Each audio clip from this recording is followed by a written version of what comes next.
I mean, I've always been very drawn to street music. Can you maybe name an example of something that you heard before, maybe making music that you really thought, well, hey, I can imagine myself doing this, playing this kind of style, then maybe you can change it for yourself?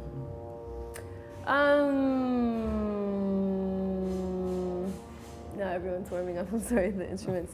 Something where I heard, I mean, I've always been very drawn to street music, music I hear in the streets. Mm-hmm. For me, it's remarkable when you can be walking somewhere and hear a melody that just pulls you out of your day, out of the hustle and the bustle, to listen. So for me, my ear is always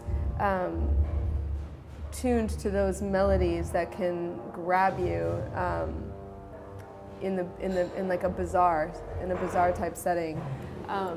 But all sorts of music like that I hear. Have you played on the streets yourself? Have I played on the streets? Yeah. Yeah, I played on the streets. What was your experience doing that? Oh, it's great. It's very humbling. I play in San Francisco on the streetcars there, where the band still does that every month or two. We'll all get on and just play. It's great because you can't, you don't know who's going to listen, you don't know who cares, who pays attention, and you have to make music simply for the sake of making music. And in the United States, there's very few art forms that are done in public, where there can be a public discourse and dialogue. So I feel like it's very important to have that kind of civic interaction. You don't see it very often. But do you think that some of the street musicians get enough credit for what they do? Maybe. No, I don't think they do. Have you talked to some of the persons that you admired? No, they don't get enough credit. It's a very hard way. I mean, in some way, it's great because you can make a living. The streets will pay. You know, it's a hard living, but you can do it. But no, people don't recognize that. I don't think people see the value of what musicians contribute to our society, especially in the United States.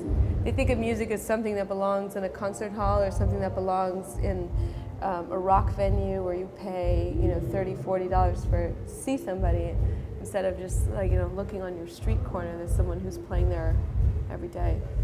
But do you maybe see, a well-known fact about you is that you get inspiration from your other job as a doctor.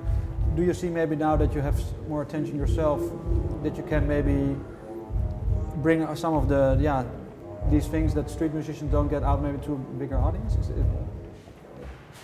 Bring more recognition to street musicians? No, or maybe you definitely, do you feel like you're sort of translator from voice of the street to a more broad audience, or is that maybe big to say? Yeah, I think that might be too big to say. I feel like I just try to get out, you know, such a small thing. I don't think I represent the voice for anyone very clearly right now.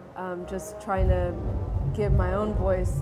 But I feel like the energy of what we do as a band definitely comes from, you know, what you'll see in the streets in San Francisco.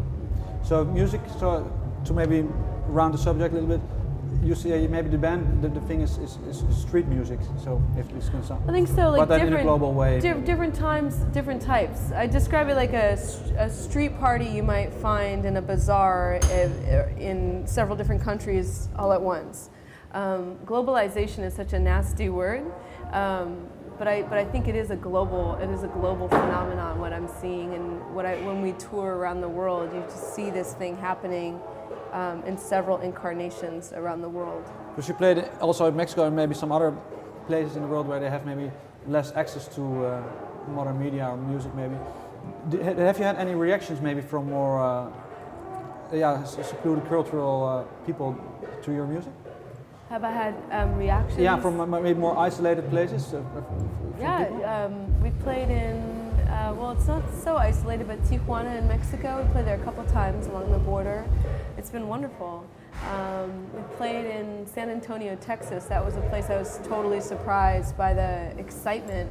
The big cities in the United States, you know, you can kind of develop a draw as a band no matter what you're doing, because there's so many different interests. But we went to a small town in Texas along the border of the US and Mexico, and it was very surprising to see people's reaction to the combination of sounds from Latin America, the reggae, American folk, so they were very excited to hear the blend. But do you think that San Francisco represents also maybe the all, if you compress the world, is everything represented in San Francisco? Is everything represented? It's got a pretty good representation of things.